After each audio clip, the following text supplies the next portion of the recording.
ಬಯಲಾಗೋದಂದ್ರೆ ಏನು? ಯಾವುದೋ ಒಂದು ಇಸಮ್ಗೋ ಅಥವಾ ಪ್ರಾಕ್ಟೀಸ್ಗೋ ನೀವು ಸಿಕ್ಕಾಕೊಂಡ್ರು ಕೂಡ ನೀವು ಬಯಲಾಗ್ಲಿಕ್ಕೆ ಸಾಧ್ಯ ಇಲ್ಲ ಅನ್ನಂಗೆ ಆಯ್ತಲ್ಲ. ನೀವು ಮೋಕ್ಷದ ಪರಿಕಲ್ಪನೆ ಏನು? ಮೋಕ್ಷಕ್ಕೂ ನಿರ್ವಾಣಕ್ಕೂ ವ್ಯತ್ಯಾಸ ಏನು? ಭಾರತೀಯ ಬಹುಪಾಲು ಸಂತರನ್ನ ಅಥವಾ ನೀವು ರಮಣ ಮಹರ್ಷಿಗಳನ್ನ ಹಿಡ್ಕೊಂಡು ರಾಮತೀರ್ಥರನ್ನ ಹಿಡ್ಕೊಂಡು ಯಾರು ನೋಡಿದ್ರು ಇಂಡಿಯಾದಲ್ಲಿ half naked fakir or full fakir. ಸಂಭೋಗ ಸಮಾಧಿ ತಕ್ಕ ಯಾಕೆ ಇಶ್ಯೂ ಆಯ್ತು? Right thought at right period and right thought at wrong period. ಸಂಭೋಗ ಇಸ್ ಅನ್ ಎನರ್ಜಿ. ಯಾವಾಗಲೂ ಹೇಳ್ತಾರೆ ಕಾಮ ಒಂದು ಶಕ್ತಿ, ಒಂದು ಊರ್ಜೆ. ಈ ಸಂಭವ ಅದು ಸ್ಪಷ್ಟವಾಗಿ ತಗೋಬೇಕು ಅನ್ನೋದು ಹೌದು. ಬಟ್ ಅದು ಅಂದ್ರೆ ಮದುವೆ ಅನ್ನೋ ಕಾನ್ಸೆಪ್ಟ್ಗೆ ಅವರ ಒಪಿನಿಯನ್ ಏನಿತ್ತು? Just like A dog, just like A dog. ನೀನು ಹೀಗಿರ್ಬೇಡ ಅಂತ ಹೇಳಲಿಕ್ಕೆ ನಾನು ಯಾರು ಅನ್ನೋದೇ ಮೊದಲನೇ ಪ್ರಶ್ನೆ. ಓಕೆ, ಆಕ್ಚುಲಿ ರಜನೀಶ್ ಪುರಿ ಕಟ್ಟಿದ ಮಹಿಳೆಯ ಮೊದಲ ಮಹಿಳೆ ಇವಳು. ಅದರ ಪರಿಕಲ್ಪನೆ ಸ್ಟಾರ್ಟ್ ಆಗೋದೇ ಅಲ್ಲಿಂದ. ರಜನೀಶ್ ಹೇಳಿದೆಲ್ಲ ಫುಡ್ ಪ್ಯಾಟರ್ನು, ಡ್ರೆಸ್ ಕೋಡ್ ಎಲ್ಲ ರಾತ್ರಿ ಆದ ತಕ್ಷಣ ರಾಕ್ಷಸನ. ಒಂದು ರಾತ್ರಿಯಲ್ಲಿ ಎಷ್ಟು ಸಾರಿ ಎಷ್ಟು ಹೆಣ್ಮಕ್ಳನ್ನು ಅನುಭವಿಸ್ಲಿಕ್ಕೆ ಸಾಧ್ಯತೆಯೋ ಅನುಭವಿಸೋದು. ಅದ್ರ ಪಕ್ಕದಲ್ಲಿಯೇ ಇರ್ತಕ್ಕಂಥ ಒಬ್ಬ ವ್ಯಕ್ತಿ ಬಂದು ಇರೋ ಹೆಂಗಸರನ್ನೆಲ್ಲ ತಗೊಂಡು ಮಾಡ್ತಿರ್ತಾನೆ. ಆ ಧ್ವನಿ, ಆ ಸೌಂಡ್, ಅದೆಲ್ಲ ನನ್ನ ರಾತ್ರಿ ಎಲ್ಲ ಬಾಧಿಸ್ತಿತ್ತು. ನಾನು ಅದನ್ನು ಹೋಗಿ ಓಶೋ ಅವ್ರ ಮುಂದೆ ಕಂಪ್ಲೇಂಟ್ ಮಾಡಿದೆ. ಓಶೋ ಒಬ್ಬ ಮನುಷ್ಯ. ಆನಂತರ ಇವೆಲ್ಲ ಶಬ್ದಗಳೇನಾದರೂ ಇರಲಿ, ಮನುಷ್ಯರಂತೆ ಹುಟ್ಟಿದವನು, ಮನುಷ್ಯರಂತೆ ಬದುಕಿದವನು, ಮನುಷ್ಯರಂತೆ ಅನೇಕ ಪ್ರಯೋಗಗಳನ್ನು ಮಾಡಲಿಕ್ಕೆ ಪ್ರಯತ್ನ ಪಟ್ಟು ಶೀಲಾ ಆ ಒಂದು ನೆಲೆಯಲ್ಲಿ ನೋಡಿದ್ರೆ ಓಶೋನನ್ನ ತುಂಬಾ ಸಹಿಸಿಕೊಂಡ. ಓಶೋಗೆ ಹೇಳ್ಬೇಕಂದ್ರೆ ಶೀಲಾ ಇದ್ದಳು ಅಂತಲೇ ಹಾಗೆ ಮಾಡ್ಲಿಕ್ಕೆ ಸಾಧ್ಯ. ಎರಡು ಕ್ಯಾರೆಕ್ಟರ್ಸ್. ಎಲ್ಲ ಧರ್ಮಗಳು ಈ ಸೆಕ್ಸನ್ನು, ಲೈಂಗಿಕತೆಯನ್ನು ತುಂಬ ಮಡಿವಂತಿಕೆಯಿಂದ ನೋಡ್ತಾ ಇದ್ರೆ, ಇವರು ಸಂಭೋಗದಿಂದ ಸಮಾಧಿಯಡೆಗೆ, ನಿಮ್ಮ ಪುಸ್ತಕದ ಟೈಟಲ್ ಕೂಡ ಅದೇ, ಬೆತ್ತಲೆಗೆ ಬರಗಾಗಬಾರ್ದು ಅಂತ. ಅಂದರೆ ಒಂದು ರೀತಿಯ ಬೆಚ್ಚಿ ಬೀಳಿಸುವ ಇದು ಕ್ರಾಂತಿ ಅಂತಲೇ ಹೇಳ್ಬೋದು. ಇದು ಅಂದರೆ ಏನು, ಎಲ್ಲರೂ ಒಂದು ಕಡೆ ಹೋಗ್ತಿರ್ಬೇಕಾದ್ರೆ ಇವರು ಅದನ್ನು ಮುರಿದು ಬೇರೆ ಕಡೆ ಹೋಗುವಂಥದ್ದು ಇದೆಯಲ್ಲ, ಇವರು ಇದನ್ನು ಹೇಗೆ ಸಾಧ್ಯ ಮಾಡಿಸ್ಕೊಂಡ್ರು ಅಂತ. ಅಂದರೆ ಸಂಭೋಗದಿಂದಲೂ ಕೂಡ ಸಮಾಧಿ ಹೊಂದಬಹುದು ಅನ್ನೋದನ್ನು ಆ ಪುಸ್ತಕದಲ್ಲಿ ಏನು ಹೇಳಕ್ಕೆ ಹೇಗೆ ಸಾಧ್ಯ ಅಂತ ಏನು ಹೇಳಕ್ಕೆ ಹೋಗಿದ್ದಾರೆ ಅಂತ ನೋಡಿ. ನಿಮಗೆ ಆ ವ್ಯತ್ಯಾಸ ಸಹಜವಾಗಿ ಅನ್ನಿಸ್ತಿರ್ಬೋದು ಅಂತ ಅನ್ನಿಸ್ತದೆ. ಅಲ್ಲಮನನ್ನು ತಗೊಳ್ಳಿ ಅಥವಾ ಫರೀದ್ನನ್ನು ತಗೊಳ್ಳಿ, ಕಬೀರ್ನನ್ನು ತಗೊಳ್ಳಿ, ಯಾವುದೇ ಉದಾಹರಣೆಯನ್ನು ತಗೊಳ್ಳಿ. ಅಂತಿಮ ಸತ್ಯ ಅವರೆಲ್ಲರೂ ನಂಬಿದೇನು? ಬಯಲಾಗೋದು. ಎಸ್, ಬಯಲು ಭಾವನ, ಬಯಲು ಜೀವನ, ಬಯಲನೆ ಬಿತ್ತಿ, ಬಯಲನೆ ಬೆಳೆ. ಇದು ಓದ್ತೀವಿ ನಾವು, ಅಲ್ಲಮನ ವಚನ ಓದ್ತೀವಿ. ಬಯಲಾಗೋದಂದ್ರೆ ಏನು? ಯಾವುದೋ ಒಂದು ಇಸಮ್ಗೋ ಅಥವಾ ಪ್ರಾಕ್ಟೀಸ್ಗೋ ನೀವು ಸಿಕ್ಕಾಕೊಂಡ್ರು ಕೂಡ ನೀವು ಬಯಲಾಗ್ಲಿಕ್ಕೆ ಸಾಧ್ಯ ಇಲ್ಲ ಅನ್ನಂಗೆ ಆಯ್ತಲ್ಲ. ನೀವು ಮೋಕ್ಷದ ಪರಿಕಲ್ಪನೆ ಏನು? ಮೋಕ್ಷಕ್ಕೂ ನಿರ್ವಾಣಕ್ಕೂ ವ್ಯತ್ಯಾಸ ಏನು?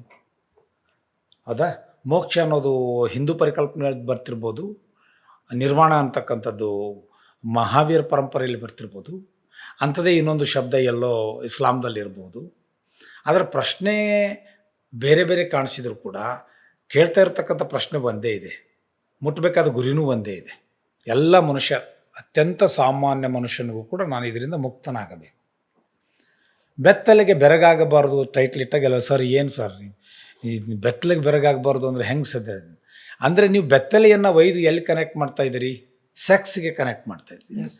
ಇಲ್ಲಿ ಬೇಸಿಕ್ ವ್ಯತ್ಯಾಸ ಏನು ಆಗಿದೆ ಅಂದರೆ, ಬೆತ್ತಲೆಗೂ ಸೆಕ್ಸಿಗೂ ಬಹಳ ಭಿನ್ನವಾಗಿದೆ, ಅಂತರ ಇದೆ. ಸೆಕ್ಸ್ ಅಂದ ತಕ್ಷಣ ನಿಮ್ಮಲ್ಲಿ ಬರ್ತಕ್ಕಂಥ ಪರಿಕಲ್ಪನೆಗಳೇ, ಹುಟ್ಟುವ ಪರಿಕಲ್ಪನೆಗಳೇ, ಚಿತ್ರಗಳೇ ಬೇರೆ. ಬೆತ್ತಲೆ ಅಂದ ತಕ್ಷಣ ಬರೋದು ನೋಡಿ, ಅಕ್ಕಮಹಾದೇವಿ ಬೆತ್ತಲೆ ಅಲ್ವಾ? ಭಾರತೀಯ ಬಹುಪಾಲು ಸಂತರನ್ನ ತೊಗೊಳ್ಳಿ, ನೀವು ರಮಣ ಮಹರ್ಷಿಗಳನ್ನ ಹಿಡ್ಕೊಂಡು ರಾಮತೀರ್ಥರನ್ನ ಹಿಡ್ಕೊಂಡು ಯಾರು ನೋಡಿದ್ರು ಇಂಡಿಯಾದಲ್ಲಿ half naked fakir or full ಫಕೀರ್, ಪೂರ್ತಿ ನೆಕೆಡ್. ನಮ್ಮಲ್ಲಿ ಹೀನಾಯಾನ್ ಮಹಾಯಾನ್ ಪಂಥ ಬಂತು, ಶ್ವೇತಾಂಬರಿ ದಿಗಂಬರಿಗಳು ಬಂತು. ದಿಗಂಬರ ಪರಿಕಲ್ಪನೆ ನಮ್ಮಲ್ಲಿ ಇಲ್ವಾ? ನಾವೆಂದಾದರೂ ನಿಂತು ದಿಗಂಬರರು ಹೊರಟಾಗ ಆಶ್ಚರ್ಯಪಟ್ಟು ನಿಂತ್ಕೊಂಡಿರೋದು ಉದಾಹರಣೆ ನನಗಂತಿಲ್ಲ. ನನ್ನ ಊರು ಚಡಚಣ, ಆ್ಯಕ್ಚುಲಿ ಜೈನ ಕೇಂದ್ರ. ಓಕೆ, ಚಡಚಣ ಜೈನ ಕೇಂದ್ರ. ಅಲ್ಲಿ ಅನೇಕ ಜೈನ ಮುನಿಗಳು. ಚಟ್ಟಣ ಒಬ್ಬ ಮಾಂಡಲಿಕ ಅವನು. ಒಬ್ಬ ವ್ಯಕ್ತಿ, ಜೈನ ಹೆಸರು ಅದು ಚಟ್ಟಣ ಅಂತಕ್ಕಂಥದ್ದು. ಅಲ್ಲಿ ಜೈನರು ಬರ್ತಿದ್ರು, ನಾವು ಅವ್ರನ್ನ ಗ್ರಹಿಸಿದ್ದೀವಿ, ನಮಿಸಿದ್ದೀವಿ, ನಮಸ್ಕಾರ ಮಾಡಿದ್ದೀವಿ, ನಮಗೆ ಬೆತ್ತಲೆ ಆಶ್ಚರ್ಯ ಅನಿಸಿಲ್ಲ ಅಲ್ವಾ. ಸೊ ಓಶೋ ಅದನ್ನೇ ಹೇಳಿದ, ಈ ಬೆತ್ತಲೆಗೆ ಬೆರಗಾಗ್ತಕ್ಕಂಥ ಅವಶ್ಯಕತೆ ಇಲ್ಲ. ಸಂಭೋಗ್ಸ ಸಮಾಧಿ ತಕ್ ಯಾಕೆ ಇಶ್ಯೂ ಆಯಿತು? ಎಸ್, ಸಂಭೋಗ್ಸ ಸಮಾಧಿ ತಕ್ ಅನ್ನುವ ವ್ಯಾಖ್ಯಾನದಲ್ಲಿ ಏನಾದರೂ ಇತ್ತಾ, ಅಥವಾ ವ್ಯಾಖ್ಯಾನದ ಹಿಂದಿನ ಹುನ್ನಾರಗಳಿಂದ ಅದು ಹಾಗಾಯ್ತಾ? ಇದನ್ನು ಎರಡೂ ನೋಡಬೇಕು ನಾವು. Right thought at right period and right thought at a wrong period ಅಂತಿದೆ. ಒಂದು ಸರಿಯಾದ ಆಲೋಚನೆ ಸರಿಯಾದ ಸಮಯಕ್ಕೆ, ಒಂದು ಸರಿಯಾದ ಆಲೋಚನೆ ತಪ್ಪಾಗಿರ್ತಕ್ಕಂಥ ಸಮಯಕ್ಕೆ. ಈ ಸಂಭೋಗ್ಸ ಸಮಾಧಿ ತಕ್ ಸೀರೀಸ್ ಸ್ಟಾರ್ಟ್ ಆಗಿದ್ದಲ್ಲಿ ಪೂನಾದಲ್ಲಿ ಯಾವ ಅವಧಿಯಲ್ಲಿ? ರಾಜಕೀಯವಾಗಿ ಬಹಳ ದೊಡ್ಡ ಗುದ್ದಾಟ ನಡೆದಿತ್ತು ನಮ್ಮಲ್ಲಿ, ಇಂದಿರಾ ಗಾಂಧಿಗೂ ಮೊರಾರ್ಜಿ ದೇಸಾಯಿ ಅವರಿಗೂ. ಆ ಮಧ್ಯದಲ್ಲಿ ಇದು ಈ ಸೀರೀಸ್ ಸ್ಟಾರ್ಟ್ ಆಗಿದೆ. ಅವತ್ತಿನ ಕಾಲಕ್ಕೆ ಸ್ಟಾರ್ಟ್ ಆಗಬೇಕಾಗಿತ್ತು. ಮತ್ತು ಓಶೋ ಈ ಪ್ರಮಾಣದಲ್ಲಿ ವಿಸ್ತಾರ ಆಗೋದು ಬೇಡವಾಗದೇ ಇರತಕ್ಕಂಥ, ಅದರಿಂದ ಅನೇಕ ಏಜೆನ್ಸಿಗಳು ಕೆಲಸ ಮಾಡ್ತಾಯಿದ್ವು. ಅದಕ್ಕೊಂದು ನೆಪ ಬೇಕಾಗಿತ್ತು. ಆವಾಗ ಸಿಕ್ಕ ಒಂದು ಶಬ್ದ ಸಂಭೋಗ್. ಆದರೆ ಆ್ಯಕ್ಚುಲಿ ನೀವು ಸಂಭೋಗ್ಸ ಸಮಾಧಿ ತಕ್ಕ ಓದಿದ್ರೆ, ನಾನು ಅನೇಕ ಸರಿ ವಾತ್ಸಾಯನ ಕಾಮಸೂತ್ರ ಅಂದ ತಕ್ಷಣವೇ ನಾವು ಉತ್ತರನ ಮುಟ್ಟಲೇಬಾರಬಾರ್ದು ನೋಡೋ, ಇದೆಲ್ಲ ಆಗಿದ್ದು ಯಾವಾಗ ನಿಮಗೆ ವೇದಿಕ್ ಪೀರಿಯಡ್ನಲ್ಲಿ. ಅದರ ಅರ್ಜೆನ್ಸಿಗಳೇನಿದೆ ಅದನ್ನು ಗ್ರಹಿಸಬೇಕಾಗಿದ್ದೆ, ನಾವು ನೋಡಬೇಕಾಗಿದೆ. ಆದರೆ ಬೆತ್ತಲೆಗೆ ಬೆರಗಾಗಬಾರ್ದು. ಸಂಭೋಗ್ಸ ಸಮಾಧಿ ತಕ್ಕೊಳಗೆ ಅವನು ಹೇಳೋದಿಷ್ಟೇ, ಸಂಭೋಗ್ ಈಸ್ ಎನ್ ಎನರ್ಜಿ. ಯಾವಾಗಲೂ ಹೇಳ್ತಿದ್ರು, ಕಾಮ ಒಂದು ಶಕ್ತಿ, ಒಂದು ಊರ್ಜೆ. ಅದನ್ನು ನೀವು ಹೇಗೆ ಬಳಸ್ಕೊಳ್ತೀರಿ ಅನ್ನೋದ್ರ ಮೇಲೆ ಅದರ ಬೆಳಕು ನಿಂತಿದೆ. ಇದು ನಾವು ಹೇಳಿಲ್ವಾ? ಕಾಮೇಚ ಅರ್ಥೇಚ ಧರ್ಮೇಚ ಅಂತ. ಕಾಮೇಚ ಅಂತಲೇ ಯಾಕಂದೀವಿ? ಪ್ರಾಮಿಸ್ ಮಾಡ್ತೀನಿ ನಾನು, ಐ ಪ್ರಾಮಿಸ್ ಮೈ ವೈಫ್.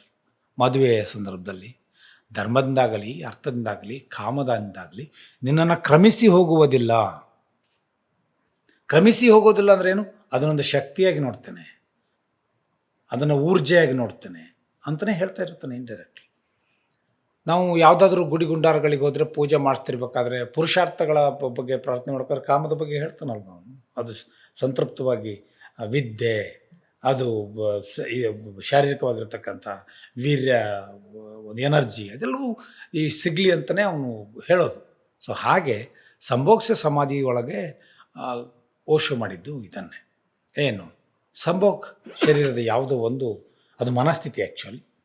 ಆದರೆ ನಿಮ್ಮ ಸಂಭೋಗ್ ಕ್ರಿಯೆಯೊಳಗೆ ಇರತಕ್ಕಂಥ ಏಕಾಗ್ರತೆ, ಸರೆಂಡರ್ನೆಸ್, ಶರಣಾಗತಿ ನಿಮ್ಮ ಸಮಾಧಿ ಸ್ಥಿತಿಗೆ ಬಂದುಬಿಟ್ರೆ ನೀವು ಶಕ್ತಿಗಳಾಗ್ತೀರಿ. ಆದರೆ ಇವತ್ತು ನಾವು ಏನು ನೋಡ್ತಾ ಇದ್ದೀವಿ? ಸಮಾಧಿ ಸ್ಥಿತಿಯೊಳಗೆ ಆ ಸರೆಂಡರ್ನೆಸ್ ನಿಮಗಿಲ್ಲ.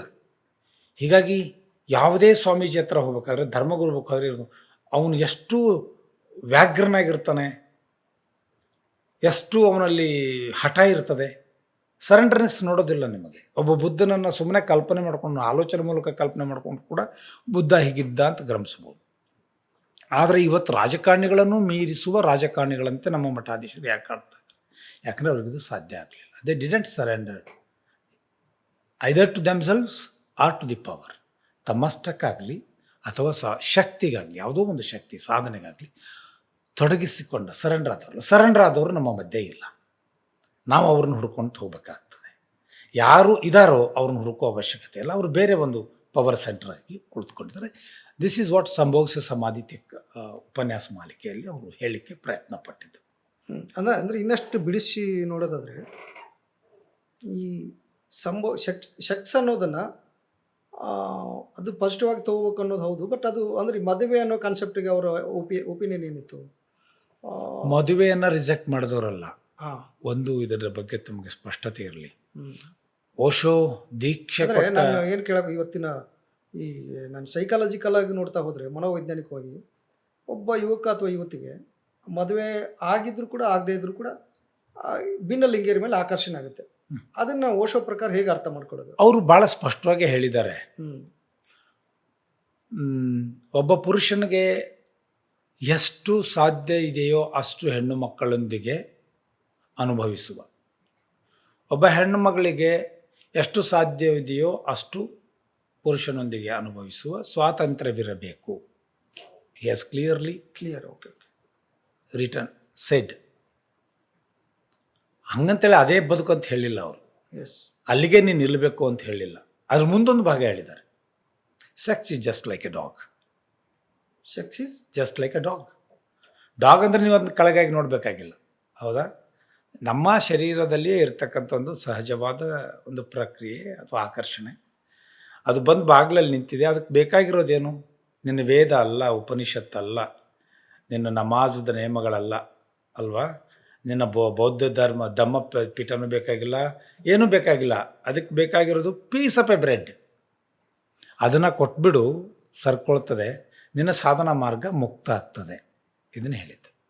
ಹಾಗಂಥೇಳಿ ಭಾರತೀಯ ಅಥವಾ ನಮ್ಮ ನಂಬಿಕೆಯ ಕುಟುಂಬ ವ್ಯವಸ್ಥೆಯ ವಿರುದ್ಧ ಇದ್ದರು ಅಂತಲ್ಲ. ಅದು ಸ್ವತಃ ಅವ್ರ ತಾಯಿ ಓಶೋನಿಂದ ದೀಕ್ಷೆ ಪಡೆದು ಅವರೊಂದಿಗೆ ಇದ್ದರು, ತಂದೆ ಓಶೋನಿಂದ ದೀಕ್ಷೆ ಪಡೆದು ಅವರೊಂದಿಗೆ ಇದ್ದರು. ಆಶ್ರಮವಾಸಿಗಳಲ್ಲಿ ಅನೇಕ ಮದುವೆಗಳನ್ನು ಮಾಡಿದ್ರು ಓಶೋ. ಅವರವ್ರ ವ್ಯಕ್ತಿಗತ ಆಯ್ಕೆ ಅದು, ಅವರವರ ಆಯ್ಕೆ ಅದು. ನೀನು ಹೀಗಿರಬೇಡ ಅಂತ ಹೇಳಲಿಕ್ಕೆ ನಾನು ಯಾರು ಅನ್ನೋದೇ ಮೊದಲನೇ ಪ್ರಶ್ನೆ. ಓಶೋನ್ ನಾನು ಯಾರು ಅಷ್ಟೇ ಅಲ್ಲ, ಯಾರಿಗೂ ಯಾರು, ಅವ್ರು ಯಾಕೆ ಹೀಗೆ? You are born free, you are born free and you should enjoy your liberty. ಇದು ಮೊದಲ. ಆದರೆ ಏನಾಗಿಬಿಡ್ತು, ಅಲ್ಲ ನಾನು ಏನು ಅನಿಸುತ್ತೆ ಅಂದರೆ, ನಾವು ರಜನೀಶ್ಪುರಂ ಆಶ್ರಮದಲ್ಲಿ ಈ ಶೀಲಾ ಅವರ ಒಂದು ಡಾಕ್ಯುಮೆಂಟ್ರಿ ಎಲ್ಲ ಗಮನಿಸ್ತಾ ಇದ್ರೆ, ಈ ಓಪನ್ ಸೆಕ್ಸ್ ಅಂದರೆ ಮುಕ್ತವಾದ ಸಂಬಂಧಗಳನ್ನ ಹೊಂದೋದೇ ಅವರ ಅಲ್ಲಿನ ವಿರೋಧಕ್ಕೆ, ಸ್ಥಳೀಯವಾದ ವಿರೋಧಕ್ಕೆ ಕಾರಣ ಆಗಿರ್ಬೋದು. ಅಲ್ಲಿ ಬೇರೆ ಥರದ ಭ್ರಷ್ಟಾಚಾರ ಆ ಥರದ್ದೆಲ್ಲ ಆರೋಪಗಳು ಬೇರೆ ಥರದಿತ್ತು. ಬಟ್ ಇದು ಕೂಡ ಕಾರಣ ಆಯ್ತು. ಶೀಲಾ ಭಾಳ ಅದ್ಭುತವಾದ ಪುಸ್ತಕ ಬರೆದಿದ್ದಾರೆ. ಅವ್ರ ಜೊತೆ ಇದ್ದಿದ್ದು, ಓಶೋ ಅವ್ರ ಜೊತೆ ಅವ್ರು ಇದ್ದಿದ್ದು ಕೇವಲ 5 ವರ್ಷ. She lived 5 years. Only 5 years. Only 5 years. ಅದು ಏನು ಗೊತ್ತಿಲ್ಲ. ಶೀಲಾ ಅವರು ಒಂದು ರಜನೀಶ್ಪುರಂ ಆಶ್ರಮದಲ್ಲಿ ಇದರಲ್ಲಿ ಕಮ್ಯುನ್ ಲೈಫಲ್ಲಿ ಇವರು ಮುನ್ನೆಲೆಗೆ ಬರ್ತಾ ಇದ್ದಂತೆ ರಜನೀಶ್ ಅವರು ಮೌನಕ್ಕೆ ಶರಣಾಗ್ತಾರೆ, ಧ್ಯಾನಕ್ಕೆ ಶರಣಾಗ್ತಾರೆ, ಎಲ್ಲೂ ಕಾಣಿಸ್ಕೊಳ್ಳೋದಿಲ್ಲ. ನಿಮಗೆ ಭಾಳ ಇದು 1 ಕಂತು 2 ಕಂತಿನಲ್ಲಿ ಮುಗಿಯೋ ಚರ್ಚೆ ಅಲ್ಲ, ಭಾಳ ಮಹತ್ವದ ಚರ್ಚೆ, ಸೂಕ್ಷ್ಮವಾದ ಕೆಲವು ಇದ್ದಾವೆ. ನಾನು ಅದನ್ನ ಸುಮಾರು ಒಂದು 20-30 ವರ್ಷ ಆದ್ರೆ ಬೆನ್ನೆತ್ಕೊಂಡು ಹೋಗಿ ಈಗೊಂದು ಕನ್ಕ್ಲೂಷನ್ ಬಂದಿದ್ದೇನೆ. ನೋಡಿ, ರಜನೀಶ್ ಆಶ್ರಮಕ್ಕೆ ಬರುವ ಈ ಶೀಲಾ, ಇವರ ತಂದೆ, ಇವರು ಆ್ಯಕ್ಚುಲಿ ಸಾಬರಮತಿ ಗಾಂಧಿ ಆಶ್ರಮ ಸಂಸ್ಕಾರದವರು. ಓಕೆ, ಅದರ ಒಂದು ಟಿಸಿಲು, ಒಂದು ಇದು ಈ ಕಡೆ ಬರ್ತದೆ, ಶೀಲಾ ಇಲ್ಲಿ ಬರ್ತಾರೆ. ಶೀಲಾ ಒಂದು ಮಾತು ಭಾಳ ಸ್ಪಷ್ಟವಾಗಿ ಬರ್ತಿದ್ದಾರೆ. ಇದು ಬುದ್ಧನ ಕಾಲದಲ್ಲಿ ನಡೀತು. ಬುದ್ಧ ನಾವು ಬೆಕ್ಕುಗಳು ಅಂತ ಹೇಳಿಕೊಂಡು ಬರುವವರನ್ನು ಚೆಕ್ ಮಾಡಿ ಒಂದು ಹಂತದಲ್ಲಿ ಯಾರು ಬೆಕ್ಕುಗಳಲ್ಲ ಅನ್ನೋರನ್ನ ಹೊರಗೆ ಹಾಕ್ತಕ್ಕಂಥ ಕೆಲಸ ನಡೀತು. ಇದು ಬಸವಣ್ಣನ ಸಂದರ್ಭದಲ್ಲಿ ಬಂತು. ಶರಣರ ಕಾಲದಲ್ಲಿ ರಸ್ತೆ ಮೇಲೆ ಬಿದ್ದಿರೋ ಕಲ್ಲುಗಳನ್ನು ಕೊಳ್ಳ ಕಟ್ಕೊಂಡು ನಾವು ಶರಣರು ಅಂತೇಳಿ ಅನುಭವ ಮಂಟಪ ಹೊಕ್ಬಿಟ್ರು, ದಾಸೋಹ ಮನೆ ಹೊಕ್ಬಿಟ್ರು. ಅದು ಬಿಜ್ಜಳನಿಗೆ ಮತ್ತು ಉಳಿದವರಿಗೆ ತಲೆನೋವಾಯಿತು ಅಂತಕ್ಕಂಥ ಒಂದು ವಾದ ಬಂತು. ನೋಡಿ, ಎಲ್ಲರ ಜೊತೆ ನಡೆದಿದೆ ಇದು. ಹಾಗೆ ಇಲ್ಲಿ ಸೆಕ್ಸ್ ಭಾಳ ಫ್ರೀಯಾಗಿ ಸಿಗ್ತದೆ, ಗಾಂಜಾ ಭಾಳ ಫ್ರೀಯಾಗಿ ಸಿಗ್ತದೆ, ನಮ್ಮದೇ ಅಂತ ಲಿಬರ್ಟಿ ಇದೆ ಇರ್ತಕ್ಕಂಥ ಒಂದು ಸ್ವಾತಂತ್ರ್ಯದಿಂದ ಬಂದ ಗುಂಪು ಇತ್ತು. ಶೀಲಾ ಅವರ ಒಂದು ಅಪರೂಪದ ಪುಸ್ತಕ ಇದೆ, ನಿಮ್ಗೆ ಸಾಧ್ಯ ಆದ್ರೆ ಓದಿ, ಡೋಂಟ್ ಕಿಲ್ ಹಿಮ್. ಅದು ಕನ್ನಡಕ್ಕೆ ಬಂದಿಲ್ಲ. ಡೋಂಟ್ ಕಿಲ್ ಹಿಮ್ ಒಳಗೆ ಏನು ಹೇಳ್ತಾಳೆ, ನೀವೇನಾದರೂ ಅಂದ್ಕೊಳ್ಳಿ, ನೀವು ಒಪ್ಕೊಳ್ಳಿ, ಬಿಡೋದ್ರಲ್ಲಿ ಬಿಡಿ, ರಜನೀಶ್ನ ಕೊಲ್ಬೇಡಿ. ರಜನೀಶ್ನ ಕೊಲ್ಬೇಡಿ ಅನ್ನೋದ್ರಲ್ಲಿ ಅವಳು ಹೇಳ್ತಾ ಇರೋದು, ರಜನೀಶ್ ಅನ್ನುವ ವ್ಯಕ್ತಿಯನ್ನು ಕೊಲ್ಬೇಡಿ, ಅದ್ರ ಬಗ್ಗೆ ಹೇಳ್ತಾ ಇಲ್ಲ ಅವಳು ಹೇಳ್ತಾ ಇರೋದು, ನೀವು ಏನಾದರೂ ತಿಳ್ಕೊಳ್ಳಿ, ಬಂದ್ರೋ ಹೋದ್ರೋ ಬೇಕಾದ್ರೋ ಬೇಡಾದ್ರೋ, ಆದರೆ ಅವರ ಆಲೋಚನೆ, ಅವರ ಪ್ರಾಕ್ಟೀಸಸ್ ಏನದವಲ್ಲ ಬಹಳ ಯೂನಿಕ್ ಆಗಿದ್ದವು. ನಿಮ್ಮ ಸಣ್ಣ ಪುಟ್ಟ ಮಿತಿಗಳಿಂದಾಗಿ ಅವುಗಳನ್ನು ಕೊಲ್ಬೇಡಿ, ಅವುಗಳನ್ನ ಉಳಿಸ್ಕೊಳ್ಳಿ ಅಂಥೇಳಿ ಒಂದು ಮನವಿಯನ್ನು ಕೊನೆಯ ಚಾಪ್ಟರ್ನಲ್ಲಿ ಮಾಡಿದ್ದಾರೆ. ಅಲ್ಲಿವರೆಗೆ ಎಲ್ಲ ನಿಮಗೆ ಸಿಗೋದು ಏನೇನು ನಡೀತು, ಒಟ್ಟು ರಜನೀಶ್ ಪುರಿಯಲ್ಲಿ ಏನೇನು ನಡೀತು. ಓಕೆ, ಆ್ಯಕ್ಚುಲಿ ರಜನೀಶ್ ಪುರಿ ಕಟ್ಟಿದ ಮೊದಲ ಮಹಿಳೆ ಇವಳು. ಅದರ ಒಂದು ಪರಿಕಲ್ಪನೆ ಸ್ಟಾರ್ಟ್ ಆಗೋದೇ ಅಲ್ಲಿಂದ. ಅಲ್ಲಿ ಇನ್ನೊಂದು ಮಾತು ಹೇಳ್ತಾರೆ ಅವರು. ಒಂದು ರೂಮ್ಗೆ ಒಂದು ಸಾರಿ ಒಂದು ಘಟನೆ ಅವ್ರ ಜೊತೆನೇ ನಡೆದಿರೋದು. 5-6 ಜನ ಕೂಡಿ ಒಂದು ರೂಮ್ನಲ್ಲಿ ಇರ್ತಿರ್ತಾರೆ. ಅದರೊಳಗೆ ಒಬ್ಬ ಪ್ರಾಕ್ಟೀಷ್ನರ್ ಇರ್ತಾನೆ ಅವನು. ಓಕೆ, ಈ ವಾಸ್ ಅ ಗ್ರೇಟ್ ಡಾಕ್ಟರ್. ಆಶ್ರಮಕ್ಕೆ ಎಲ್ಲ ಥರ ಜನರು ಬೇಕು, ಅವನು ಇದ್ದ. ಆದರೆ ಒಂದೇನು ಮುಂಜಾನೆ ಎದ್ದು ಕೂಡಲೇ ಅದು ಡೈನಾಮಿಕ್ ಎಕ್ಸರ್ಸೈಸ್ ಅದು ಇದು ಏನಾದ್ರು ಅದನ್ನಷ್ಟು ಮಾಡೋದು. ರಜನೀಶ್ ಹೇಳಿದೆಲ್ಲ ಫುಡ್ ಪ್ಯಾಟ್ರನು, ಡ್ರೆಸ್ ಕೋಡ್ ಎಲ್ಲ ಮಾಡ್ಕೊಂಡು ರಾತ್ರಿ ಆದ ತಕ್ಷಣ ರಾಕ್ಷಸನಾಗ್ಬಿಡ್ತಿದ್ದ. ಒಂದು ರಾತ್ರಿಯಲ್ಲಿ ಎಷ್ಟು ಸಾರಿ ಎಷ್ಟು ಹೆಣ್ಣುಮಕ್ಕಳನ್ನು ಅನುಭವಿಸ್ಲಿಕ್ಕೆ ಸಾಧ್ಯದೆಯೋ ಅನುಭವಿಸೋದು. ಡಾಕ್ಟ್ರು ಹಾಂ, ವೃತ್ತಿಯಿಂದ ಅಲ್ಲಿ ಒಂದು ವೃತ್ತಿಗಾಗಿ ಒಂದು ಸೇವೆಗಾಗಿ ಸೇರ್ಕೊಂಡು ಮತ್ತು ಯಾವ ಪ್ರಮಾಣದಲ್ಲಿ ಅವಳು ಹೇಳ್ತಾಳೆ, ನನಗೆ ಯಾಕೆ ಓಶೋ ಅಲ್ಲಿ ಇರಲಿಕ್ಕೆ ಹೇಳಿದ್ರು ನನಗೆ ಈಗಲೂ ಅರ್ಥ ಆಗಿಲ್ಲ, ಅದರಿಂದ ಹೊರಗೆ ಬಂದಮೇಲೂ ನನಗೆ ಅರ್ಥ ಆಗಿಲ್ಲ. ಕೋಣೆ ಅಂದರೆ ಒಂದು ದೊಡ್ಡ ಡಾರ್ಮಿಟರಿ ಥರ ಅಷ್ಟೇ, ಅಲ್ಲಿ ಗೋಡೆಗಳು ಇಲ್ಲ, ಜಸ್ಟ್ ಕರ್ಟನ್. ಅದರ ಪಕ್ಕದಲ್ಲಿಯೇ ಇರ್ತಕ್ಕಂಥ ಒಬ್ಬ ವ್ಯಕ್ತಿ ಬಂದು ಇರೋ ಹೆಂಗಸರನ್ನೆಲ್ಲ ತಗೊಂಡು ಮಾಡ್ತಿರ್ತಾನೆ. ಆ ಧ್ವನಿ, ಆ ಸೌಂಡ್, ಅದೆಲ್ಲ ನನ್ನ ರಾತ್ರಿಯೆಲ್ಲ ಬಾಧಿಸ್ತು. ನಾನು ಅದನ್ನು ಹೋಗಿ ಓಶೋ ಅವ್ರ ಮುಂದೆ ಕಂಪ್ಲೇಂಟ್ ಮಾಡಿದೆ ಅನ್ನುವ ಎಕ್ಸಾಂಪಲನ್ನು ಅವರು ಕೊಟ್ಟಿದ್ದಾರೆ. ಸೊ ಏನಾಯ್ತಂದರೆ, ನಿಮಗೆ ಕೊಟ್ಟ ಲಿಬರ್ಟಿಯನ್ನು, ನಿಮಗೆ ಕೊಟ್ಟ ಒಂದು ಪ್ರಾಕ್ಟೀಸನ್ನು ನೀವು ಹೇಗೆ ಎಳೆದುಕೊಂಡು ಹೋಗ್ತೀರಿ ಅನ್ನೋದ್ರ ಮೇಲೂ ಎಸ್ ಡಿಪೆಂಡ್. ನಾನು ಇದರ ಅರ್ಥ ಓಶೋ ಮಾಡಿದ್ದೆಲ್ಲವೂ ಸರಿ ಅಂತಕ್ಕಂಥದ್ದು. ಯಾಕಂದರೆ ಎಲ್ಲ ಚರ್ಚೆಗಳ ಮಧ್ಯನೂ ಒಂದು ಮಾತನ್ನು ನಾವು ನೆನಪಿಟ್ಕೋಬೇಕು. ಮನುಷ್ಯ, ಓಶೋ ಒಬ್ಬ ಮನುಷ್ಯ. ಆನಂತರ ಇವೆಲ್ಲ ಶಬ್ದಗಳೇನಾದರೂ ಇರಲಿ, ಮನುಷ್ಯರಂತೆ ಹುಟ್ಟಿದವನು, ಮನುಷ್ಯರಂತೆ ಬದುಕಿದವನು, ಮನುಷ್ಯರಂತೆ ಅನೇಕ ಪ್ರಯೋಗಗಳನ್ನು ಮಾಡಲಿಕ್ಕೆ ಪ್ರಯತ್ನ ಪಟ್ಟವನು. ಪ್ರಯೋಗ ಗೆದ್ದಾಗ, ಪ್ರಯೋಗದ ಗೆಲುವು ಸೋಲು ಅಂದರೆ ಏನು ಅನ್ನೋದು ಕೂಡ ಒಮ್ಮೆ ಪ್ರಶ್ನೆ ಆಗ್ತದೆ. ಯಾವುದೋ ಒಂದು ಟೈಮ್ ಬಂದುಬಿಡ್ತದೆ, ಗೆದ್ದು ಬಿಡ್ತದೆ, ಅವಾಗ ಅದನ್ನು ಗೆಲುವು ಅಂದ್ಕೊಂಡ್ಬಿಡ್ತೀವಿ. ಇನ್ಯಾವುದೋ ಟೈಮ್ದಲ್ಲಿ ಸೋಲು ಅನ್ನಿಸ್ಬಿಡ್ತದೆ.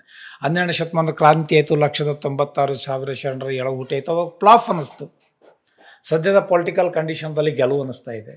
ಎಸ್ ಲಿಂಗಾಯತ್ ಮೂವ್ಮೆಂಟ್ ಅಂತ ಆಯಿತು, ಮತ್ತೊಂದು ಅಂತೀವಿ, ಗೆಲುವು ಅನ್ನಿಸ್ತಾ ಇದೆ. ಅವಾಗಿನ ಹೋರಾಟದ ಬೀಜ ಇವಾಗ ಗೆಲುಕಂತಿದೆ. ಅಲ್ಲ, ಅದು ಈ ಸೋಲು ಗೆಲುವು ಅನ್ನೋ ಶಬ್ದಕ್ಕೆ ಬಹಳ sometimes they are very hopeless. ಸಣ್ಣ ಅಷ್ಟೆ, ಅವ್ರಗಳ ಮಧ್ಯೆ ಭಾಳ ಗಟ್ಟಿಯಾಗಿರ್ತಕ್ಕಂಥ ಸಬ್ಸ್ಟೆನ್ಸ್ ಇಲ್ಲ. ಅದೇ ನಾನು ಏನು ಕೇಳಕ್ಕೆ ಬಂದೆ ಅಂದರೆ, ಈ ಓಶೋ ಕೊನೆಯ ದಿನಗಳಲ್ಲಿ ರಜನೀಶ್ಪುರಮಲ್ಲಿ ಒಂದು 5-6 ವರ್ಷ ನೀವು ಅಷ್ಟೇ ಶೀಲಾ ಅವರು ಇದ್ದಿದ್ದಂತ ಹೇಳಿದ್ರಿ. ಆ ಶೀಲಾ ಅವರು ಅಂದರೆ ಕೊನೆಯ ದಿನಗಳಲ್ಲಿ ಯಾಕೆ ಅವರು ಅಷ್ಟೊಂದು ದೊಡ್ಡ ಸಾಮ್ರಾಜ್ಯವನ್ನು ಕಟ್ಟಿಬಿಟ್ಟು ಯಾವುದೋ ಒಂದು ಖಾಸಗಿ ರೂಮಲ್ಲಿ ಸೇರಿಕೊಂಡು ನಾನು ಮೆಡಿಟೇಷನ್ ಮಾಡ್ತಾ ಇದ್ದೀನಿ ಅಂತ ಅಂದ್ಕೊಂಡು ಅಲ್ಲೇ ಯಾಕೆ ಉಳ್ಕೊಂಬಿಟ್ರು ಅಂತ? ಇಲ್ಲ, ಬಿಟ್ಟು ಹೋಗ್ತಾರೆ ಅವರು. ಅಲ್ಲಲ್ಲ, ಅರೆಸ್ಟ್ ಆಗೋಕ್ಕಿಂತ ಮೊದಲು ಅಲ್ಲೇ ಉಳ್ಕೊಂಡ್ಬಿಟ್ಟಿರೋದು. ಒಂದು ಎಷ್ಟೋ ವರ್ಷ, ಒಂದು 2-3 ವರ್ಷಗಳವರೆಗೆ ಪಬ್ಲಿಕಲ್ಲಿ ಎಲ್ಲೂ ಕಾಣಿಸ್ಕೊಳ್ಳೋದೇ ಇಲ್ಲ ಅವರು. ಶೀಲಾ ಅವ್ರಿಗೆ ಮಾತ್ರ ಲಭ್ಯ ಆಗ್ತಿರ್ತಾರೆ ಅದು ಖಾಸಗಿ ರೂಮಲ್ಲಿ. ಹಾಗಿಲ್ಲ, ವಾಸ್ತವ ಹಾಗಿಲ್ಲ. ಶೀಲಾ ಆಶ್ರಮ ಬಿಟ್ಟು ಹೋಗ್ತಾರೆ. ಶೀಲಾ ಯಾಕೆ ಆಶ್ರಮ ಬಿಟ್ಟು ಹೋಗ್ತಾರೆ ಅನ್ನೋಕ್ಕೆ ನಾವೇನೇನೋ ಅರ್ಥ ಕಟ್ಕೊಂಡಿದ್ದೀವಿ. ಆದರೆ ಈಗ ಶೀಲಾನೇ ಬರೆದಿರೋ ಸಾಕ್ಷಿ ಸಿಗ್ತದಲ್ಲ ನಿಮಗೆ, ಅವರೇ ಬರ್ಕೊಂಡಿದ್ದಾರೆ. ವೈ ಐ ಲೆಫ್ಟ್, ವೈ, ಯಾಕೆ ನಾನು ಬಿಟ್ಟೆ ಅಂದರೆ ಯಾಕೆ ನಾನು ಬಂದೆ ಅನ್ನೋದಕ್ಕೂ ಕಾರಣಗಳಿರಲಿಲ್ಲ, ಅದಕ್ಕೆ ನಾನು ಬಿಟ್ಟು ಹೋದೆ ಅಷ್ಟೇ. ರಜನೀಶನ ಮೇಲಿನ ಯಾವುದೇ ತಕರಾರು ಕಾರಣಕ್ಕಾಗಿನೋ ಬೇಸರದಿಂದಾಗಲೂ ನಾನು ಬಿಟ್ಟಲಿ. ಸಾಕನಿಸ್ಬಿಡ್ತು ನನಗೆ, ಎಷ್ಟು ಮಾಡಿಬಿಟ್ಟೆ ಸಾಕು ಅಂತೆ. ಆದರೆ ಅವಳು ಹೀಗೆ ಸಾಕು ಅಂದುಕೊಳ್ಳೋದು ರಜನೀಶನ್ ಡೈಜೆಸ್ಟ್ ಆಗೋದಿಲ್ಲ, ಅದು ಗೊತ್ತಿರಲಿ. ಅಲ್ಲಿ ಎಷ್ಟು ಸಾಮಾನ್ಯ ಮನುಷ್ಯನಂತೆ, ಸೇಡಿನ ಮನುಷ್ಯನಂತೆ, ಕ್ಷುದ್ರನಂತೆ ವರ್ತಿಸಿಬಿಡ್ತಾರೆ ಓಶೋ ಅಂದರೆ, ಅವಳಿಗೆ ಆನಂತರದ ಸುಮಾರು ವರ್ಷಗಳ ಹೋರಾಟ ಭಾಳ ಕಷ್ಟ ಆಗ್ತದೆ. ಅನೇಕ ಜೈಲುಗಳಲ್ಲಿ ಕಷ್ಟ ಅನುಭವಿಸ್ತಾರೆ, ದೇಶ ತಪ್ಪಿಸ್ಕೊಂಡು ಓಡಾಡಬೇಕಾಗ್ತದೆ. ಆದರೆ ಅಷ್ಟೆಲ್ಲ ಕಳೆದ ನಂತರ ಒಂದು ನಿತಾಂತದ ಕಾಲಘಟ್ಟ ಅಂತಿರ್ತದೆ ನಮಗೆ. ಯಾವಾಗಲೂ ಯಾವುದೋ ಒಬ್ಬ ವ್ಯಕ್ತಿ ಜೊತೆ ಇವತ್ತು ಯಾರಿಗೋ ಜಗಳಾಡ್ಬಿಡ್ತೀವಿ, ಭಾಳ ಒಂದು 10 ವರ್ಷದ ನಂತರ ಭಾಳ ಕ್ಷುದ್ರತನ ಅನಿಸ್ಬಿಡ್ತದೆ, ಅಯ್ಯೋ ಇದು ಯಾಕೆ ಮಾಡಬೇಕಾಗಿತ್ತು ಅಂತೇಳಿ. ಶೀಲಾ ಆ ಒಂದು ನೆಲೆಯಲ್ಲಿ ನೋಡಿದ್ರೆ ಓಶೋನನ್ನು ತುಂಬ ಸಹಿಸಿಕೊಂಡ. ಓಶೋಗೂ ಹೇಳಬೇಕಂದ್ರೆ ಶೀಲಾ ಇದ್ದಳು ಅಂತೇಳಿ ಹಾಗೆ ಮಾಡಲಿಕ್ಕೆ ಸಾಧ್ಯವಾದ 2 ಕ್ಯಾರೆಕ್ಟರ್ಸ್. ಎಸ್, ಅವನು ಏನು ಅಂದ್ಕೊತಿದ್ನೋ ಅದನ್ನು ಕಟ್ಟಿಕೊಡುವ ಶಕ್ತಿ. ಒಂದು ಭಾಳ ಬ್ಯೂಟಿಫುಲ್ ಎಕ್ಸಾಂಪಲ್ ಇದೆ, ಅದನ್ನು ಹೇಳಬೇಕು ಈ ಸಂದರ್ಭದಲ್ಲಿ. ರಜನೀಶ್ಪುರ ಕಟ್ಟುವಾಗ ಕೊರೆಗಾಂವ್ ಇದರೊಳಗೆ ತುಂಬ ದೊಡ್ಡ ಮೊತ್ತದ ಹಣ ಬೇಕಾಗ್ತದೆ. ಆ ಹಣವನ್ನು ಹೊಂದಿಸೋ ಸಲುವಾಗಿ ಭಾಳ ಕಷ್ಟಪಡ್ತಿರ್ತಾಳೆ ಅವಳ ಹೆಣ್ಮಗಳು. ಅವರಿವರಿಂದ ಡೊನೇಷನ್ಸು, ಯಾವ ಫಾರ್ಮ್, ಯಾವ ಮೆಥಡನ್ನು ಅಪ್ಲೈ ಮಾಡಿಬಿಟ್ರೆ ಆ ದುಡ್ಡನ್ನು ತೆಗಿಬೋದು, ಅಮೇರಿಕರ್ಸ್ನ ದುಡ್ಡು ತೆಗಿಬೋದು, ಆಶ್ರಮ ಚೆನ್ನಾಗಿ ಕಟ್ಬೋದು. ಆಮೇಲೆ ಅವನು ಹೇಗೆ ಓಶೋ ಹೇಗೆ ಅಂದರೆ, ಇಷ್ಟು ದಿವಸದಲ್ಲಿ ಇದು ಕೆಲಸ ಆಗ್ಬೇಕಂದ್ರೂ ಆಗಬೇಕಷ್ಟೆ. ಮಂತ್ಸ್, ಡೇಸ್, ಯಾವಾಗಲೂ ಒಂದು ವಿಚಿತ್ರವಾದ ಅವಸರವನ್ನು ಬೆನ್ನು ಹತ್ತಿಸಿಕೊಂಡ ಮನುಷ್ಯ ಓಶೋ. ಈ ಲೈಫ್ ಏನು 1000 ವರ್ಷ ಸಿಕ್ಕಿದೆ, ಇಲ್ಲಿ ಆರಾಮಾಗಿ ಬದುಕಿಬಿಡೋಣ ಅಂತ ಈ ನೆವರ್ ಥಾಟ್ಸ್. Very serious. ಆಗಬೇಕಾಗಿದ್ದು ಇಷ್ಟೇ ಅವಧಿಯಲ್ಲಿ ಆಗಬೇಕದು. ಸಮಯದ ಮಿತಿ ಕೊಟ್ಟೆ ಪ್ರತಿ ಕೆಲಸ ಸ್ಟಾರ್ಟ್ ಆಗೋದು. ಅಷ್ಟರೊಳಗಾಗಿ ಇವ್ರಿಗೆ ಏನಾಗಬೇಕು, ಆಶ್ರಮ ಅಲ್ಲ ಆಗಬೇಕು. ಒಂದು ದಿವಸ ಭಾಳ ಎಲ್ಲ ಕ್ಯಾಲ್ಕುಲೇಷನ್ ಮಾಡಿಕೊಂಡು ನನಗಿಂತ ಒಂದು ಕಷ್ಟ ಆಗ್ತಾಯಿದೆ ಅಂದ್ಕೊಂಡಿದ್ದು, ವೇಗಕ್ಕಲ್ಲಿ ನನಗೆ ಇಲ್ಲಿ ಇದು ಮಾಡೋದಾಗ್ತಾಯಿಲ್ಲ. ಅವಳಿಗೆ ಏನಾದರೂ ಅದ್ಭುತದನ್ನು ಮಾಡಿ ನಾನು ಮೊಟ್ಟ ಮೊದಲಿಗೆ ಓಶೋಕ್ಕೆ ತೋರಿಸ್ಬೇಕಿದೆ, ನನಗೆ ಕುತೂಹಲ ಅವಳಿಗೆ. ಹಾಗೆಲ್ಲ ಮಾಡಿಕೊಂಡು ಒಂದು ದಿವಸ ಇನ್ನೂ ಇಷ್ಟು ಡೊನೇಷನ್ ಹೇಗೆ ಎಪ್ಪಿಸ್ಬೇಕು ಅಂತ ಪಟ್ಟಿ ಮಾಡಿಕೊಂಡು ಟೆನ್ಷನ್ದಲ್ಲಿ ರಜನೀಶ್ವರನ ಬೆಟ್ಟಿಗೆ ಬರ್ತಾಳೆ ಅವಳು. ಭಗವಾನ್ ಇಷ್ಟೆಲ್ಲ ಆಗಿದೆ, ಹೀಗೆ ಮಾಡಬೇಕು, ಹೋಗಿ ಇನ್ನೇನು ಮಾತಾಡಬೇಕು ಅನ್ನೋದ್ರೊಳಗಾಗಿ ಓಶೋ 2 ಕಾರ್ ಕೀಗಳನ್ನು ಹಿಡ್ಕೊಂಡು ನಿಂತಿರ್ತಾರೆ. ಏನು ಅಂತ ಕೇಳ್ತಾಳೆ ಅವಳು. 2 ನ್ಯೂ ರೋಲ್ಸ್ ರಾಯ್ಸ್ ಅಂತೆ, 2 ಹೊಸ ರೋಲ್ಸ್ ರಾಯ್ಸ್ಗಳನ್ನ ನಾನು ಖರೀದಿ ಮಾಡಿದ್ದೇನೆ. ಅವಳಿಗೆ ಇನ್ನು ಮುಂದೆ ಮಾತಾಡಬೇಕೇನು, ನಾನು ಎಷ್ಟು ದುಡ್ಡಿನ ಕೊರತೆ ಇದೆ, ಇದು ನೀವು ಓಪನ್ ಮಾಡ್ಲಿಕ್ಕೆ ಬೇಕು, ನಾನು ಒದ್ದಾಡ್ತಾ ಇದ್ದೇನೆ, ಇದೇ ಸಾಲ ತೀರಿಲ್ಲ, ಅಷ್ಟರೊಳಗಾಗಿ ಹಿಂದಿನ ದಿವಸ ಯಾವನೊಬ್ಬ ಕಾರ್ ಮಾರಾಟ ಮಾಡೋನು ಬಂದ ಅಂತ ಹೇಳ್ಬಿಟ್ಟು ಸೀದಾ ಶೋರೂಮ್ಗೆ ಹೋಗ್ಬಿಟ್ಟು 2 ರೋಲ್ಸ್ ರಾಯ್ಸನ್ನು ತೊಗೊಂಡು ಬಂದಿರ್ತ. ಒಂದು white colour, and that is for me, come on let's go, ಬಾ ಒಂದು ರೌಂಡ್ ಹೋಗಿ ಬರೋಣ. ಅವಳನ್ನು ಕೂಡಿಸ್ಕೊಂಡು ಓಶೋ ಡ್ರೈವ್ ಮಾಡ್ತಾನೆ. ಯಾವ ಪ್ರಮಾಣದಲ್ಲಿ, ಯಾಕೆ ಜೀವನದಲ್ಲಿ ಓಶೋ ಡ್ರೈವ್ ಮಾಡಿರೋದನ್ನು ನೋಡಿರೋದಿಲ್ಲ ಅವಳು. ರೋಲ್ಸ್ ರಾಯ್ಸಲ್ಲಿ ಕೂಡಿಸ್ಕೊಂಡು ಯಾವ ವೇಗದಲ್ಲಿ ಅಮೇರಿಕನ್ ರಸ್ತೆಗಳಲ್ಲಿ ಡ್ರೈವ್ ಮಾಡ್ಕೊಂಡು ಹೋಗ್ತಾರೆ ಅಂದರೆ, ಅವಳು ಹೇಳ್ತಾಳೆ, ಇಲ್ಲಿ ರಸ್ತೆ ನಿಯಮಗಳು ಅಂತಿದ್ದಾವೆ, ಆನಂತರ ಅದು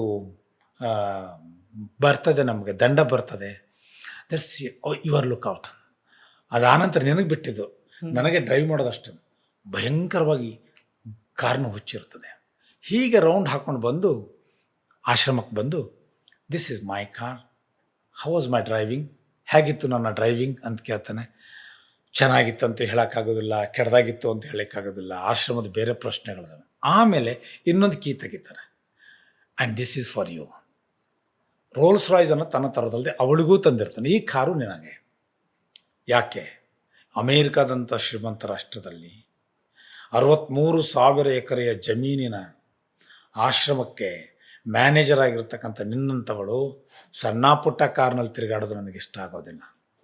ಅವನು ಯಾವಾಗಲೂ ಒಂದು ಸ್ಟೇಟ್ಮೆಂಟ್, ನಮ್ಮ ದೇಶದ ಪ್ರಥಮ ಪ್ರಧಾನಿ ಜವಾಹರ್ಲಾಲ್ ನೆಹರು ಯಾವುದೋ ಒಬ್ಬ ಹುಡುಗ ಹೋಗಿ ಒಂದು ಆಟೋಗ್ರಾಫ್ ಕೊಡಿ ಅಂದರೆ ಲಿವ್ ಡೇಂಜರಸ್ಲಿ ಅಂತ ಬರಿತಿದ್ರು.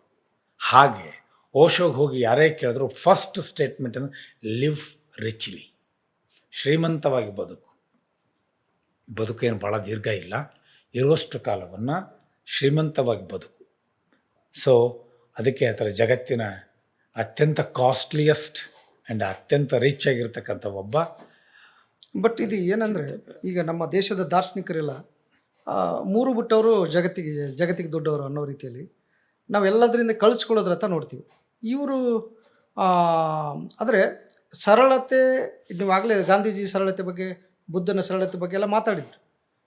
ನಾವು ಸರಳತೆಯನ್ನು ಬೋಧಿಸಬೇಕಾದ ಒಬ್ಬ ಗುರುಗಳೇ ಈ ರೀತಿಯಾದ ಯಾರೋ ಭಕ್ತರು ಕೊಟ್ಟರು ಅಂತ ರಿಸೀವ್ ಮಾಡಿಬಿಟ್ಟು ಕಾರ್ಗಳನ್ನ ತೊಗೊಂಡು 100 ಕಾರ್ಗಳನ್ನ ತೊಗೊಂಡ್ಬಿಟ್ಟು ಆ ಥರದ್ದು ಏನನ್ನು ಸೂಚಿಸುತ್ತೆ ಇದು ಅಂತ? ವೈರಾಗ್ಯದ ನೆಲೆಗಳೇ ಅವು. ಬುದ್ಧನಿಗೆ ವೈರಾಗ್ಯ ಎಲ್ಲಿ ಹುಟ್ಕೊಂತು? ಅರಮನೆಯಲ್ಲಿ.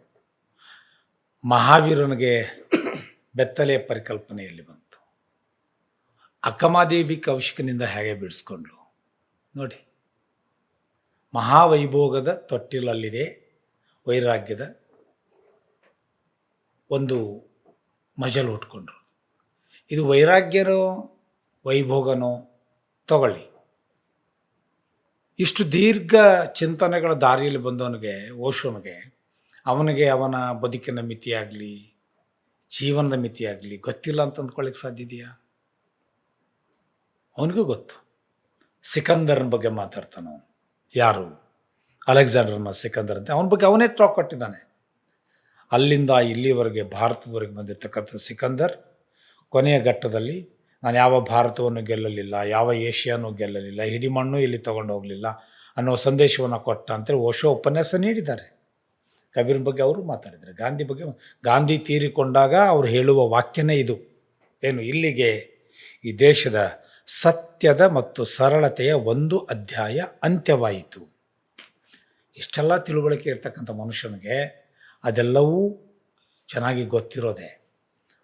ಬಟ್ ಇನ್ನೊಂದು ಮಗ್ಗಲಿನಿಂದ ನೋಡಿದಾಗ ದಾರಿದ್ರ್ಯವನ್ನು ಬದುಕಬೇಕಂತ ಎಲ್ಲಾದರೂ ಇದೆಯಾ? ಇದು ಒಂದು ಪ್ರಶ್ನೆ. ಅಲ್ಲ, ಪ್ರಶ್ನೆ ಏನು ಬರುತ್ತೆ ಅಂದರೆ, ನಮ್ಮ ಅಕ್ಕಪಕ್ಕದಲ್ಲಿ ದಾರಿದ್ರ್ಯ ತುಂಬ ತಿಳುತ್ತಿರುವಾಗ, ಒಂದು ಇಡೀ ಅನ್ನಕ್ಕಾಗಿ ಪರದಾಡ್ತಿರುವಾಗ, ನಾವು ನಮ್ಮ ತೋರ್ಪಡಿಕೆಯ ಶ್ರೀಮಂತಿಕೆಯನ್ನು ಒಬ್ಬ ಗುರುವಾಗಿದ್ದುಕೊಂಡು, ದಾರ್ಶನಿಕರಾಗಿದ್ದುಕೊಂಡು ಅದನ್ನ ಬದುಕೋದು ಮತ್ತು ಅದನ್ನು ಸಮರ್ಥಿಸ್ಕೊಳ್ಳೋದು ಹೇಗೆ ಸಾಧ್ಯ ಅಂತ. ಗುರು ಅಂಥೇಳಿ ಬಹುತೇಕ ಅವನ್ನೆಲ್ಲಿ ಹೇಳ್ಕೊಳ್ಳಿಲ್ಲ. ನಾನು ಅವನ ಇಡೀ ಲಿಟ್ರೇಚರ್ ನೋಡೋ ಹಾಗೆ ಒಂದು ಹಂತಕ್ಕೆ ಕೊನೆಗೆ ಎಲ್ಲನೂ ಕಿತ್ತೆಸೆದು ಬಿಡ್ತಾನೆ ಅವನು. ಭಗವಾನ್ ಅಂತೇಳಿ ಸ್ಟಾರ್ಟ್ ಮಾಡಿದ್ದು, ಆಚಾರ್ಯ ಅಂತ ಸ್ಟಾರ್ಟ್ ಮಾಡೋದು, ಇವೆಲ್ಲವೂ ನಾವು ಅಂಟಿಸಿದ ಶಬ್ದಗಳಷ್ಟೇ. ಅದು ನಿಮ್ಮ ಪ್ರಶ್ನೆ. ಆದರೆ ಓಶೋನನ್ನು ನೀವು ಗಮನಿಸಬೇಕು. ಅವನು ಯಾವತ್ತಲೂ ಅತ್ಯಂತ ಇದರೊಳಗೂ ಕೂಡ ಅವನಿಗೆ ಅವ್ರ ನಾನಿ ಭಾಳ ಕಾಡ್ತಾರೆ, ಅವ್ರ ಅಜ್ಜಿ. ಅವನನ್ನು ಬೆಳೆಸಿದ ರೀತಿಯೇ ಹಾಗೆ. ಜೈನ್ ಸಮುದಾಯದಲ್ಲಿ ಅವನಿಗೆ ಅತ್ಯಂತ ಸಣ್ಣ ವಯಸ್ಸಿನಲ್ಲಿ ತಲೆಗೆ ಗಾಂಧಿಯನ್ನು ಭೇಟಿಗೆ ಹೊರಟಬೇಕಾದ್ರೆ ಅವ್ರು ಹೇಳ್ತಿರ್ತಾರೆ, ನೀನು ಆ ಫಕೀರನನ್ನು ಭೇಟಿ ಆಗಲಿಕ್ಕೆ ಹಿಂಗೆ ಹೋಗಬೇಡ, ನನ್ನ ಮೊಮ್ಮಗ ಹೀಗೆ ಹೋಗ್ತಕ್ಕದ್ದಲ್ಲ. ಅವಳ ಅಜ್ಜಿ ಅವನ ತಲೆಗೆ ರುಮಾಲು ಸುತ್ತಿ ಬಟ್ಟೆ ಶ್ರೀಮಂತ ರೇಷ್ಮೆ ಬಟ್ಟೆಗಳನ್ನ ಕೊಟ್ಟು ಕೈ ತುಂಬ ದುಡ್ಡು ಕೊಟ್ಟು ಹೋಗು ಭೇಟಿಯಾಗಿ ಈಗ ಅಂತ ಕಳಿಸ್ತಾರೆ. ಅವನು ಬಂದ ಹಿನ್ನೆಲೆನೇ ಆ ಥರನಾದದ್ದು. ಹೀಗಾಗಿ ಬಡವರ ಬಗ್ಗೆ, ದೀನದಲಿತರ ಬಗ್ಗೆ, ಅಪ್ರೆಸ್ಡ್ ಆಗಿರೋರ ಬಗ್ಗೆ ಅವನ ಕನ್ಸರ್ನ್ ಇರಲಿಲ್ಲ ಅಂತಲ್ಲ. ನೀವು ಈ ದಿಕ್ಕಿನಲ್ಲಿ ನಾನು ತಗೊಂಡು ಹೋಗೋದಾದರೆ, ಅಂಬೇಡ್ಕರ್ರನ್ನ ಭಾಳ ಚೆನ್ನಾಗಿ ಮಾತಾಡಿದ ಈ ದೇಶದ ಬಹಳ ದೊಡ್ಡ ಆಚಾರ್ಯ ಯಾರಾದರೂ ಇದ್ದರೆ ಅದು ರಜನೀಶ್. ಅವ್ರು ಅದನ್ನೇ ಹೇಳ್ತಾರೆ, ಹೊರಗಡೆ ನೀನು ಹಾಫ್ ನೆಕೆಡ್ ಥರ ಫಕೀರ್ ಥರ ಗಾಂಧಿ ನೀನು ಕಂಡರೂ ಕೂಡ ಅಂಬೇಡ್ಕರ್ಲಿರೋ ಒಳಗಡೆಯ ಏನಿದೆಯಲ್ಲ ತಳಮಳ ಅರ್ಥೈಸಿಕೊಳ್ಳುವಷ್ಟು ನನಗೆ ಇದು ಇಲ್ಲ, ತಿಳುವಳಿಕೆಗಳಿಲ್ಲ. ಕನ್ಸರ್ನ್ ಫಾರ್ ದಿ ಸೊಸೈಟಿ ಬಗ್ಗೆ ನೀವು ಮಾತಾಡೋದಾದರೆ ಸರಿ, ಪ್ರಾಕ್ಟಿಕಲ್ ಸೊಲ್ಯೂಷನ್ಸ್ಗಳನ್ನು ನೋಡೋಣ.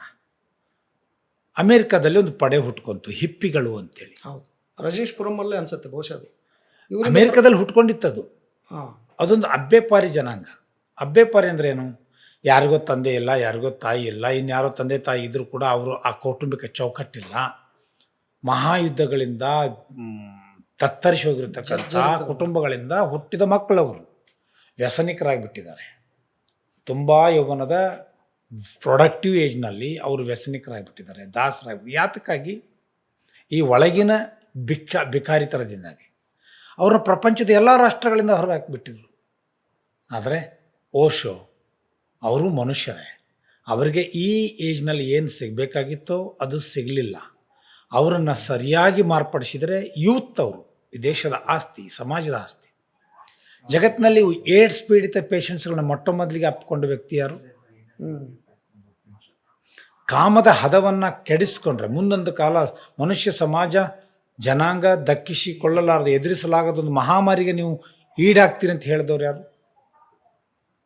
So these are many dimension to the same personality. I don't say that whatever it did is right, but ಅವನಿಗೆ ಹಾಗೆ ಬದುಕಬೇಕಾಗಿತ್ತು.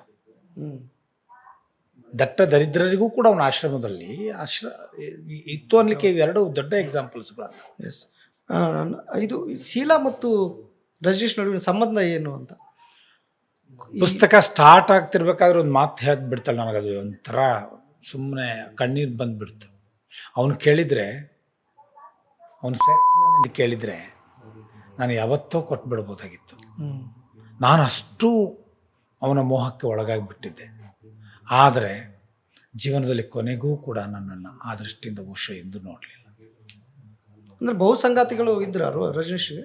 ಅವರಿಗೊಬ್ಬರು ಸಂಗಾತಿ ಇದ್ದರು, ಬಹು ಸಂಗಾತಿಗಳಿರಲಿಲ್ಲ. There was one lady with Osho. ಅವಳು ಕೊಡುವ ಹಿಂಸೆ, ಅವಳು ಇವನನ್ನು ಎಕ್ಸ್ಪ್ಲಾಯ್ಟ್ ಮಾಡ್ತಿದ್ಲು ಓಶೋನನ್ನು. ಆವಾಗೆಲ್ಲ ಈ ಸಮಸ್ಯೆ ಬಗೆಹರಿಸಲಿಕ್ಕೆ ಅವ್ರು ಕರಿತಾ ಇದ್ದಿದ್ದು Sheela. Sheela was a very tough, strong kind of lady. Osho ಮೀರಿ ಓಶೋನಲ್ಲಿರ್ತಕ್ಕಂಥ ಜೀವನ ಸೌಂದರ್ಯ, ತತ್ವ ಸಿದ್ಧಾಂತಗಳು, ಅವನು ನಂಬಿದ ಮೌಲ್ಯಗಳು, ಸಾರ್ವಕಾಲಿಕವಾಗಿ ಬೇಕಾಗಿರ್ತಕ್ಕಂಥವುಗಳು, ಈ ಮನುಷ್ಯ ಬದುಕಬೇಕು, ಚೆನ್ನಾಗಿ ಬದುಕಬೇಕು, ದೀರ್ಘಕಾಲ ಬದುಕಬೇಕು ಅಂತಕ್ಕಂಥ ಭಾಳ ದೊಡ್ಡ ಕನಸನ್ನು ಇಟ್ಕೊಂಡಿರ್ತಕ್ಕಂಥ, ಕಾಳಜಿಯನ್ನು ಇಟ್ಕೊಂಡಿರ್ತಕ್ಕಂಥ ಮಹಿಳೆ ಶೀಲಾ. ಈ ಓಶೋ ಬಗ್ಗೆ ಸರ್ ನೀವು ಮಾತಾಡ್ತಾ ಹೋದಂಗೆ ನನ್ನಲ್ಲಿ ಹೊಸ ಹೊಸ ಪ್ರಶ್ನೆಗಳು ಹುಟ್ಕೊಳ್ತಾನೆ ಇದ್ದಾವೆ. ಅಂದರೆ ಆ ಸ್ವತಂತ್ರ ಗಳಿಸಿದ ಆ ಸಂದರ್ಭದಲ್ಲಿ ನಮ್ಮ ದೇಶವನ್ನು ಓಶೋ ಹೇಗೆ ಅರ್ಥ ಮಾಡಿಕೊಂಡ್ರು, ಗಾಂಧಿ ಜೊತೆ ಅವ್ರ ಜೊತೆ ಜಗಳ ಹೇಗಿತ್ತು, ದೇಶ ವಿಭಜನೆ ಬಗ್ಗೆ ಅವ್ರು ಏನು ಹೇಳಿದರು, ಅಥವಾ ಇಸ್ಲಾಂ ಧರ್ಮವನ್ನು ಅವರು ಹೇಗೆ ಇದು ಮಾಡಿಕೊಂಡ್ರು, ಅಂಬೇಡ್ಕರ್ ಬಗ್ಗೆ ಅವರು ಏನು, ಈ ಥರದ್ದೆಲ್ಲ ಪ್ರಶ್ನೆಗಳನ್ನ ಮುಂದಿನ ಎಪಿಸೋಡಲ್ಲಿ ಮಾತಾಡೋಣ ಸರ್. Definitely, thank you.